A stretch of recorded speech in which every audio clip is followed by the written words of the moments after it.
अस्सलाम वालेकुम student class 10। आज हम अपना चैप्टर 4 का नया टॉपिक स्टार्ट कर रहे हैं जो कि है टेंशन। टेंशन क्या होती है? The force applied on a body through a string is called tension. जब भी किसी बॉडी पे किसी तार के ज़रिए कोई फोर्स लगाई जाए, खिंचाव पैदा किया जाए, वो टेंशन कहलाता है। टेंशन वैसे तो हम खिंचाव को कहते हैं। When a body of weight W is keep suspended by a string. कह रहे हैं जब एक बॉडी जिसका वेट डब्ल्यू हो वो किसी स्ट्रिंग या धागे से लटका दी जाए, the weight of the body pull the string downward. जो इसका वेट है वो इसको नीचे की जानिब खींच रहा है। while the string pull the body upward with an equal force। जबकि जो तार है ये इस बॉडी को ऊपर खींच रही है बिल्कुल इक्वल फोर्स के साथ। ठीक है, this force is called tension in the string. ये टेंशन इन द स्ट्रिंग है। देखिए नीचे उसका वेट है और जो वेट को ऊपर खींच रही है दीवार तक, वो टेंशन है। देखिए एक बॉडी नीचे जाना चाह रही है और दूसरी उसको ऊपर खींच रही है, नीचे वाले को टेंशन दे रही है, नीचे नहीं जाने दे रही है। टेंशन क्या होती है? जब आप कोई काम करना चाह रहे हो और ना कर पा रहे हो तब आपको टेंशन होती है। तो ये बॉडी नीचे जाना चाह रही है लेकिन ये स्ट्रिंग इसको नीचे जाने नहीं दे रही है। अब देखिए, if the body is at rest, अगर बॉडी रेस्ट में है और मूव विद यूनिफॉर्म वेलोसिटी है, यूनिफॉर्म वेलोसिटी से मूव कर रही है, तो टेंशन और वेट बराबर होते हैं। क्या होते हैं? टेंशन और वेट बराबर। यहाँ जितनी टेंशन है उतना ही वेट है, इसलिए ना ये ऊपर जा रही है ना ये नीचे। If the body accelerate upward, then अगर ये बॉडी ऊपर की तरफ जाने लगे, इसमें टेंशन जीत गई है और वेट हार गया है। टेंशन ज़्यादा हो जाएगी और वेट कम। जब बॉडी ऊपर जा रही होगी तो यकीनन टेंशन ज़्यादा होगी और वेट कम। If the body accelerate downward, अगर बॉडी नीचे की जाने पा रही है तो यकीनन वेट ज़्यादा है और टेंशन कम। ये तीनों कंडीशंस हैं इसकी। क्या है? बॉडी के मूव करने की। अगर बॉडी रुकी हुई है तो टेंशन और वेट दोनों बराबर है। अगर बॉडी ऊपर जा रही है इट्स मीन टेंशन ज़्यादा हो गई, नीचे आ रही है तो इट्स मीन वेट ज़्यादा है। जो ज़्यादा होता है उस तरफ ग्रेटर धन का निशान होता है। यहाँ तक मैंने आपको टेंशन समझाया है। अब टेंशन के दो केस होते हैं। ठीक है, motion of body connected by a string. हरकत पड़ेंगे हम बॉडीज़ की जो स्ट्रिंग से कनेक्टेड है। एक में क्या होता है, दोनों इस तरफ वर्टिकली कनेक्टेड होती है, नीचे लटकी हुई होती हैं। लेकिन दूसरे में क्या होता है, एक लटकी हुई होती है और एक टेबल पर रखी हुई होती है। जैसे जैसे नीचे जाएगी वैसे वैसे खींचेगी। One is vertical, one is horizontal. ठीक है, other is move horizontal smooth surface. ये वर्टिकल है और ये हॉरिजॉन्टल। इसमें क्या होता है, both the bodies move vertically. ठीक है, दोनों वर्टिकली, ये वर्टिकली अपवर्ड, ये वर्टिकली डाउनवर्ड, ये दोनों वर्टिकली अपवर्ड, जैसे भी मूव करें। अभी मैंने मूव करना नहीं बताया, अभी से मैंने आपको ये बताया है कि दोनों बॉडीज वर्टिकली अटैच हैं। वर्टिकली मतलब स्ट्रेट। ये केस 1 है हमारा। अक्सर पेपर में केस 1 ही आता है, तो पहले केस 1 याद कर लें फिर केस 2। बेटा देखिए बिल्कुल आराम से इसको समझें, ये इतनी मुश्किल नहीं है। थोड़ी बड़ी लगती है इसलिए बच्चे डरते हैं इसको याद करते हुए, मगर ये मोस्ट इंपॉर्टेंट और श्योर टॉपिक है कि हर साल पेपर में आता है। तो जो बच्चे परसेंटेज गेट करना चाहते हैं वो इसको ज़रूर करें, बार बार इसको प्रैक्टिस में लें, इसमें अपनी गलतियाँ देखें और इसको याद भी करें। समझ के करेंगे तो कभी नहीं भूलेंगे। कंसीडर 2 बॉडीज़, 2 बॉडीज़ हैं, एक का नाम ए, एक का नाम बी, एक का मास है m1, एक का मास है m2। किसी भी वर्ड्स में आप इसको लिख सकते हैं। There are 2 bodies A and B having mass as m1 and m2। Consider 2 bodies A and B of masses m1 and m2।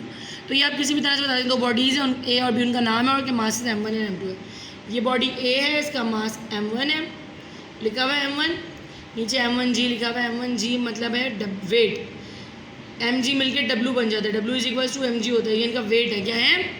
यहाँ इन्होंने w नहीं लिखा हुआ है, m1g m2g लिखा हुआ है। अच्छा, ये m1 इसका मास है और नाम इसका a है, ये b है, m2 इसका मास है। ठीक है, अब दोनों स्ट्रिंग से जुड़े हुए, रस्सी इसको भी ऊपर खींच रही है, रस्सी इसको भी ऊपर खींच रही है। अगर नहीं खींच रही होती दोनों गिर जाते हैं। अब बात ये मूव उस तरफ करेगी जिसका वेट ज़्यादा होगा। वेट ज़्यादा होगा तो जाहिर बात है टेंशन यहाँ कम पड़ जाएगी। यहाँ वेट कम है तो यहाँ टेंशन ज़्यादा है, क्योंकि ये टेंशन पैदा कर रहे हैं यहाँ और ये टेंशन पैदा कर रहे हैं यहाँ। जितना वेट इसका होगा उतना ये खिंचाव देगा, जितना वेट इसका होगा उतना ये खिंचाव देगा। तो जो खिंचाव होता है वो टेंशन होती है। इधर ज़्यादा खिंचाव आएगा, इधर कम। देखने में नज़र आ रहा है बॉडी बड़ी है और ये छोटी है। चलिए स्टार्ट करते हैं। Connected by a string which pass over a frictionless pulley. ये कनेक्ट हुए हैं एक स्ट्रिंग से जो एक पुली के ऊपर से जा रहा है, जो इस तरह से पहिया घूमता है ना गोल गोल, इसे हम पुली कहते हैं। If m1 greater than m2, कहते हैं m1 बड़ा है m2 से, then the body a will accelerate down with an acceleration से a। इन्होंने कहा अगर m1 ज़्यादा है तो बॉडी a नीचे की जानिब जाएगी और उसकी एक्सलरेशन होगी a। The body b will move upward, body a downward है, बॉडी b अप है, with the same acceleration, acceleration तो सेम होगी, जितनी तेज़ी से नीचे जाएगा उतनी तेज़ी से ऊपर आएगा. Let the tension in the string be T. Tension जो है वो टी है, दोनों तरफ सेम होती है टेंशन, ये याद रखिएगा.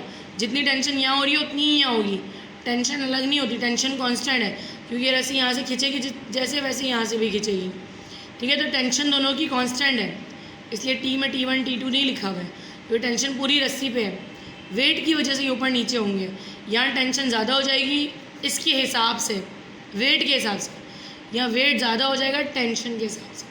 ठीक है, देखें, 2 forces are acting on body है. बॉडी ए की बात करें 2 फोर्सेज लग रही हैं, एक टी ऊपर की तरफ और एक डब्ल्यू नीचे की तरफ. Force of gravity m1g acting in the downward direction. Force of gravity acting in the downward direction m1g, ये डाउनवर्ड जा रही है. Tension T in the string in upward, tension ऊपर की तरफ है. ठीक है, since body A move downward, जब बॉडी ए नीचे जा रही है इट्स मीन इसका वेट ज़्यादा होगा और टेंशन कम.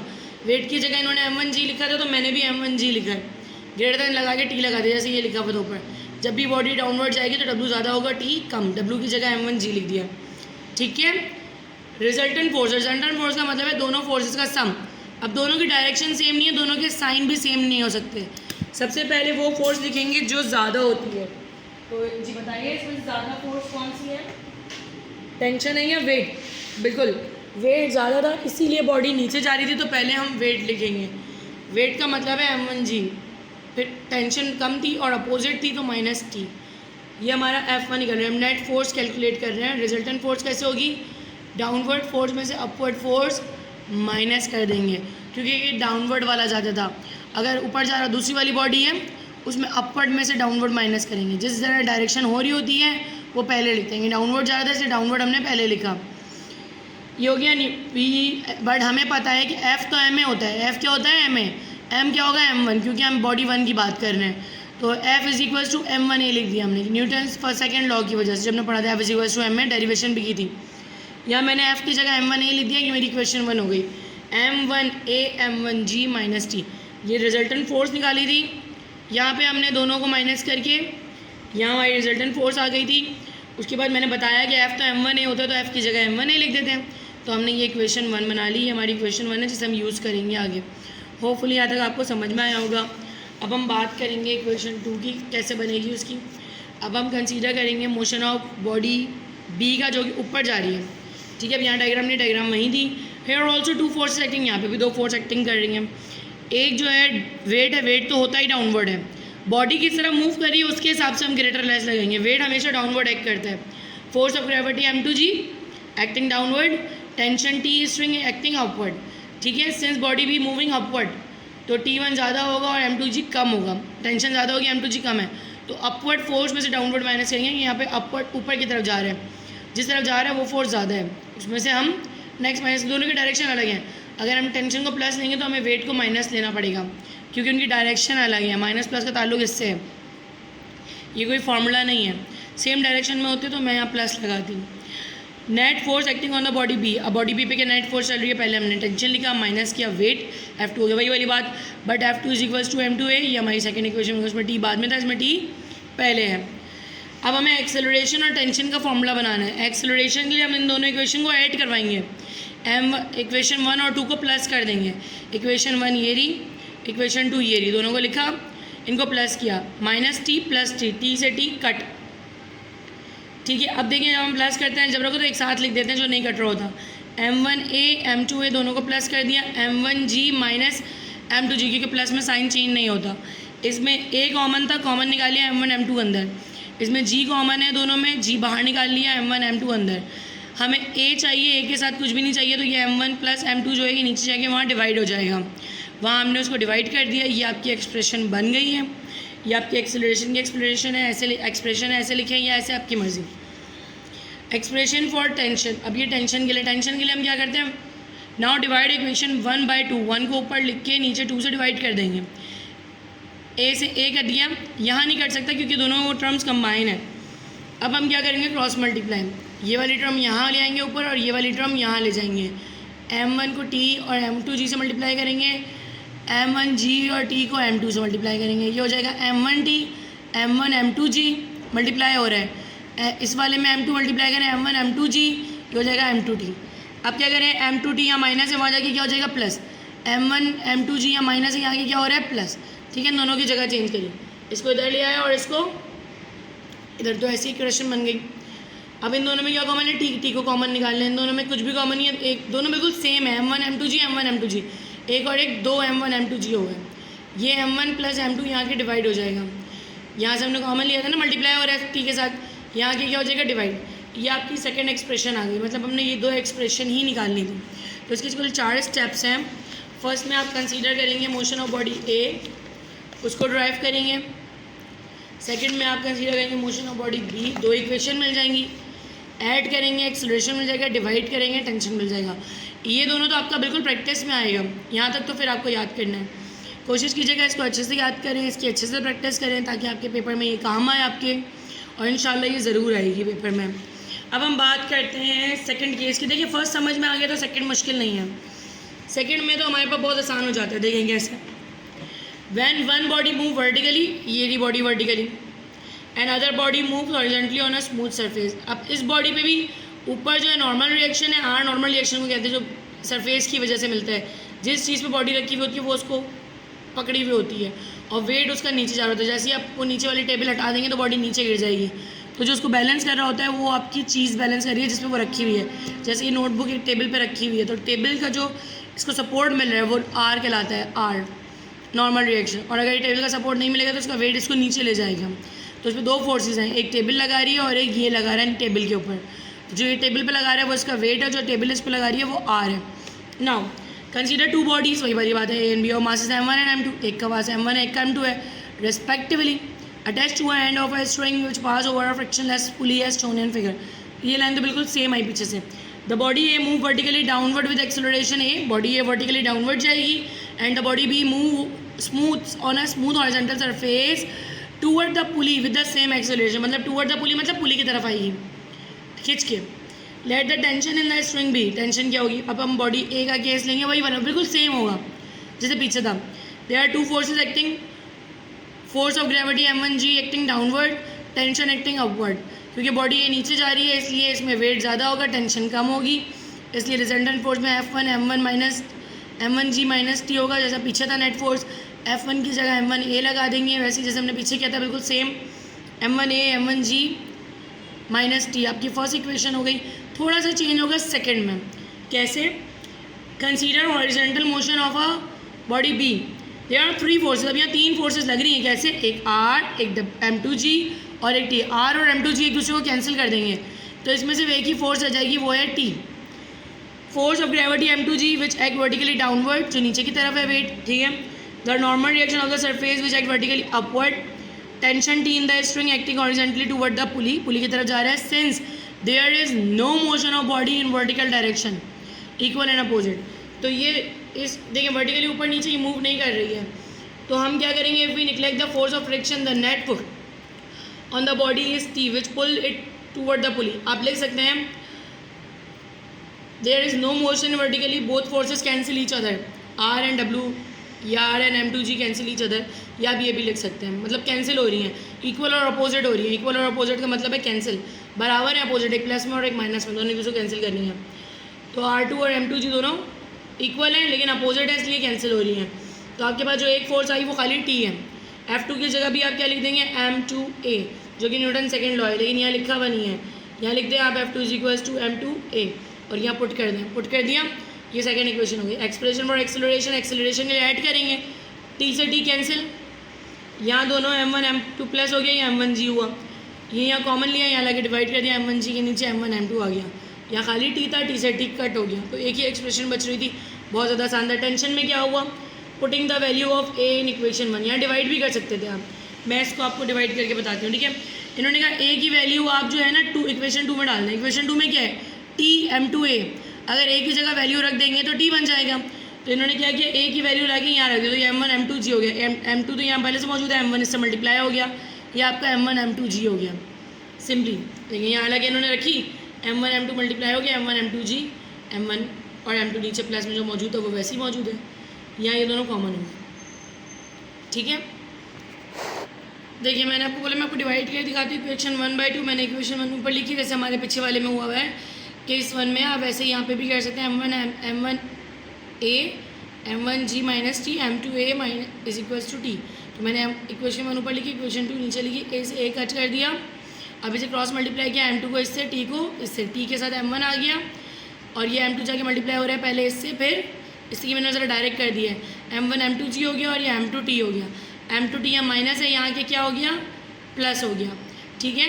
ये m1 m2g आपको यहाँ मौजूद है, आपने यहाँ से t कॉमन लिया, m1 m2 हो गया, m1 m2g ये रहा जो ऊपर से यहाँ पे बिल्कुल सेम उतरा। अभी यहाँ मल्टीप्लाई है, यहाँ जाके क्या हो जाएगा डिवाइड, तो ये आपकी एक्सप्रेशन वैसे भी आगे बिल्कुल उसी पैटर्न से, आपको कुछ चेंज नहीं करना पड़ा कि आपने ये दोनों काम बिल्कुल उसी तरीके से करना है जैसे पीछे इक्वेशन में। सिर्फ केस 2 में आपके पास ये चेंज है, वो भी बहुत ईजी है कि आपने आर और डब्ल्यू को कैंसिल कर देना, खाली टी आना है। तो ये मुश्किल नहीं है, ये आसान है उससे ज़्यादा। एक कर लेंगे, दूसरी को सिमिलर कर लेंगे। सिमिलर करने का मतलब है सिर्फ फ़र्क याद रखेंगे कि फ़र्क क्या है। ये काम तो सीखने का है, रट्टा मारने का नहीं है कि आप इसको याद करके करना चाहें। तो कोशिश करें इसको आप सीख के करें। हमारे पास टॉपिक आ रहा है मोमेंटम। मोमेंटम को हम कर लेते हैं। The quantity of motion is defined as momentum. जो हरकत करने की क्वांटिटी होती है किसी भी बॉडी के अंदर, उसे हम उसकी मोमेंटम कहते हैं। It is describe as the product of mass and velocity. Mass का मतलब है जितना उसका वजन है और जितना वो मूव कर रही है। यकीनन भारी बॉडी को मूव करने में मुश्किल होती है, लेकिन जब वो भारी बॉडी तेज़ी से मूव करते हुए आ रही होती है तो वो धक्का भी उतनी ही तेज़ी का देती है, वो उसका मोमेंटम कहलाता है। क्या कहलाता है? मोमेंटम। रफ्तार के साथ वज़न, रफ्तार और वज़न का जो जोड़ होता है वो उसका मोमेंटम कहलाता है, डिनोटेड बाय पी। जैसे हम पी से डिनोट करते हैं। मास क्या है? Momentum increase with the increase in mass of the moving body. Mass बढ़ेंगे मोमेंटम बढ़ेगा। Velocity increase with the increase, momentum increase with the increase in the velocity of a moving body. Velocity बढ़ने से भी momentum बढ़ता है, मास बढ़ने से भी। मैथमेटिकली क्या फॉर्मूला है? Mass multiply by velocity mv। आप ये फॉर्मूला लिख सकते हैं इसका, और आगे डेफिनेशन याद आएगा, is the product of mass and velocity. Is the product of mass and velocity. ये दो फिजिकल क्वांटिटी पे डिपेंड करते हैं, मास और वेलोसिटी पे। Consider a truck and a motorcycle moving with the same velocity. Truck एक मोटरसाइकिल एक velocity से चल रहे हैं। When they hit the same vehicle, वो एक ही व्हीकल को टक्कर मारते हैं, एक ही सवारी को। The truck hurt more as compare to the motorcycle. Truck से ज़्यादा नुकसान होगा बनस्बत मोटरसाइकिल के, because the mass of truck is greater than the mass of motorcycle. Velocity तो सेम थी, मास ज़्यादा था। Example 2, if we hit a bullet to a wall by our hand after hitting the wall, bullet drop but will not damage it. अगर आप हाथ से गोली फेंकें तो वो दीवार से टकराएगी और नीचे गिर जाएगी, लेकिन अगर आप उसे गन से फायर करें तो वो दीवार को डैमेज करेगी, प्लास्टर को, because the velocity of bullet of the gun is much greater than by hand. क्योंकि यहाँ वेलोसिटी तेज़ हो गई, तो weight constant of velocity change करके बताया कि इससे भी मोमेंटम चेंज हो रहा है। Thus we conclude that the greater the mass greater will be the momentum, greater the velocity greater will be the momentum. कि मास बढ़ाने से भी वेलोसिटी मोमेंटम बढ़ता है और वेलोसिटी बढ़ाने से भी बढ़ता है। यूनिट ऑफ मोमेंटम, मोमेंटम का यूनिट क्या है? Mass multiply by velocity. Mass क्या है? केजी, वेलोसिटी क्या है? मीटर पर सेकंड। इस सेकंड को बैलेंस करने के लिए हमने इसको सेकंड स्क्वायर बनाने के लिए, देखिए मीटर पर सेकंड स्क्वायर न्यूटन होता है, इसलिए ये वाले एस की ज़रूरत थी, तो ऊपर भी लगाना पड़ा। तो इसे हम न्यूटन सेकंड कहते हैं। क्या कहते हैं? क्योंकि केजी मीटर पर सेकंड स्क्वायर न्यूटन होता है, इसलिए हमने एस लगाया नीचे इसको डबल करने के लिए, तो ऊपर भी लगाना पड़ा, वो अलग से नज़र आ रहा है, इसलिए इसका यूनिट न्यूटन सेकंड है। क्या है? Newton second. Relation between force and momentum, force और मोमेंटम का ताल्लुक। Consider a mass m moving with velocity vi। एक बॉडी का मास m है, वो वेलोसिटी vi से चल रही है, and the force f change in velocity vf in time t, और फोर्स लगने से उसकी वेलोसिटी vf हो रही है टाइम t में। जैसे एक बॉडी थी, उसकी इनिशियली वो रुकी हुई थी, फोर्स लगाई, वो चलने लगी, कुछ टाइम गुजरा, उसकी फाइनल वेलोसिटी vf हो गई। Initial velocity mv1 vi initial velocity, क्योंकि मास तो सेम है, mass change, final velocity mvf। तो change in velocity, change in momentum क्या होगा? mvf minus mvi। Change in momentum, rate of change in momentum, मतलब अब इसे टाइम से डिवाइड कर दें, mvf minus mvi upon t। Rate of change in momentum जो होता है, इसमें से हम कांस्टेंट निकाल लें, तो ये vf minus vi upon t जो है ये एक्सेलरेशन बन रहा है। जैसे कि हमने चैप्टर नंबर 3 में पढ़ा था कि vf minus vi upon t किसका फॉर्मूला है? एक्सेलरेशन का। बिल्कुल, हम इसकी जगह a लिख सकते हैं, बता सकते हैं vf minus vi upon t क्या बन जाता है? Acceleration. But the rate of change in momentum f, rate of change in momentum क्या हो गया? f। तो हमने इसकी जगह क्या लिख दिया? f is equals to mvf minus mvi upon t। तो ये फोर्स और मोमेंटम का रिलेशनशिप है, ठीक है। आप इसको इसी तरीके से प्रैक्टिस में ले लिए। अब हमारे पास आता है law of conservation of momentum, बहुत इंपॉर्टेंट टॉपिक है। Momentum of N isolated system, isolated system का मतलब है ना कोई बाहर से बॉडी अंदर आएगी ना बाहर जाएगी, आइसोलेट बिल्कुल अलग, ऑलवेज रिमेन कांस्टेंट, हमेशा कांस्टेंट रहता है। एक्सप्लेन। कंसीडर टू बॉडीज, दो बॉडीज है, एक का मास m1 है, एक का m2 है, moving with velocity u1 and u2, एक की वेलोसिटी u1 है, एक की u2, दोनों चल रही हैं in a straight line one after another, एक के पीछे एक। अगर u1 की वेलोसिटी u2 से ज़्यादा है, u1 तेज़ चल रहा है, u2 हल्का है, तो u1 एक वक्त आएगा इसको टक्कर मारेगा। After time T they will collide में टकराएंगे with each other, their velocity become v1 and v2। ये u1 और u2 की वेलोसिटी जैसे टक्कर लगी, इनकी वेलोसिटी चेंज हो गई, v1 और v2 respectively as shown in figure. ये टक्कर लगी, इसने एक्शन फोर्स दी थी, इसने रिएक्शन दी थी, क्योंकि ये आगे टकराया है, ठीक है। इसकी पॉजिटिव है, उसकी नेगेटिव है, रिएक्शन नेगेटिव होगा। आफ्टर कोलिजन वेलोसिटी चेंज होगी, दोबारा जब टकरा के भी चलते रहेंगे मगर वेलोसिटी चेंज होगी, हो सकता है अपोजिट डायरेक्शन में घूमें, हो सकता है सेम में। At the time of collision body of mass m1 applied force fa, m1 ने fa लगाई और बॉडी m2 ने fr लगाई, जो कि रिएक्शन थी। आप क्या लिखेंगे अंदर, reaction with same magnitude, fa and fr। आप लिख सकते हैं fa is action force and fr is reaction force, ठीक है। इतना बड़ा लिखने की ज़रूरत नहीं है, तो ये इसलिए माइनस में, क्योंकि ये रिएक्शन है, मैंने आपको ऊपर भी बताया।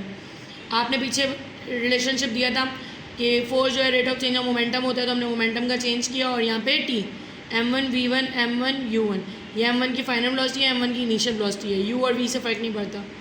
v को हमने फाइनल दिया, u को हमने इनिशियल दिया, ठीक है। ये इसकी फाइनल है और ये इसकी इनिशियल मोमेंटम है, और ये रहा t। m2 v2 इसका फाइनल है, m2 u2 इसका इनिशियल था, माइनस साइन है, t से t cut, minus sign multiply करें तो v वाला माइनस हो जाएगा, u वाला प्लस, ये plus minus minus minus minus plus, जो माइनस है उसको वहाँ ले जाए, यहाँ माइनस था इसको यहाँ ले गए, यहाँ प्लस हो गया। m1 v1 m2 v2 momentum after collision is equal to m1 u1 m2 u2 momentum before collision, always equal. So we conclude that total momentum of a system before and after the collision, टकराने से पहले और टकराने के बाद same था। If there is no external force acting on the bodies, अगर बाहर से कोई फोर्स नहीं लगाई जा रही हो, this is known as law of conservation of momentum, ये law of conservation of momentum कहलाता है। An isolated system is a system in which there is no external opposite force acting. Isolated system क्या होता है, जिसमें कोई external opposite force act ना कर रही हो। आज के लिए इतना काफ़ी है, थैंक यू सो मच, अल्लाह हाफ़िज़। ये 3 डेरिवेशन मैंने आपको करवाई हैं, आप इन तीनों की अच्छे से प्रैक्टिस कीजिए, अपनी कॉपी पे भी करेंगे।